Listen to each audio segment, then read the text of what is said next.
सबु सिंधुकठू कहीं अलगा एही रत्न सिंधुक 2 दिन रे एतिकी कारीगर लागि पड़ी करिदेले एमिति सिंधुक आउ एही काठरे तयारी होईछि महाप्रभुंको एही रत्न सिंधुक 15टी सिंधुक रे रहिबो महाप्रभुंको महण महण सुना।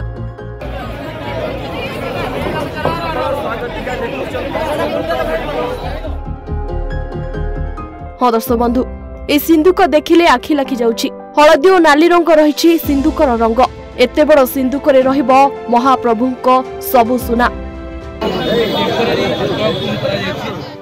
टिके दृश्य को देखंतु। ट्रक रे लोड होई आसीथिला एही मजबूत सिंधुक। स्वतंत्र बराद रे तयारी होइथिबा 6टी सिंधुक पहुंचीथिला। 6टी सिंधुक ट्रक रे लदी पहुंचीथिले भुवनेश्वर जैनिक व्यक्ति।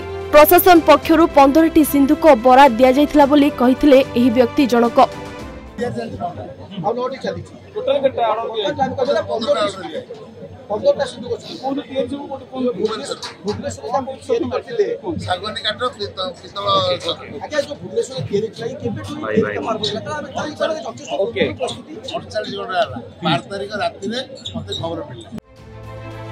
कोड़ी जन कारीगर 48 घंटार परिश्रम रे 6टी तयारी होईछि आउ 9टी सिंधुक तयारी काम चलीछि आउ मोट 40 जन कारीगर एथिरे लागि पड़िथिले। तेबे 9टी सिंधुक खूब शीघ्र पहुंचिबो।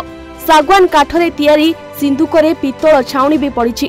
सिंधुकर लंब रहिछि 4.5 फुट, गभीर 2 फुट और चौड़ा मध्य 2 फुट रहिछि।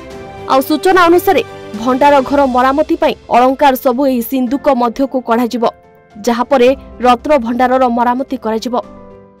मते अलंकार रखिया पई सही कथा तो अलंकार रखिया पई ही सिंधुक कराई निश्चित आपण सर केते जण कारीगर लागिले तयार करिया पई एवं आपण 40 जण लागिले 40 जण 3 दिन तयार करले 2 दिन। हां दर्शक बंधु आज खोलिछि रत्न भंडार। मंदिर भितर एक स्थान रे एही सिंधुक रे रखा जिवो महण महण सुना।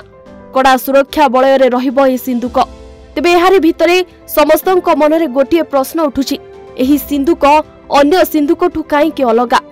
तेबे महाप्रभुंक सुना एथिरे रहुथबारु एहा स्वतंत्र बोली भक्त माने मत देउछंती। पुरीरु शशांक बालुंकी और रंजन को रिपोर्ट ओडिशा भास्कर।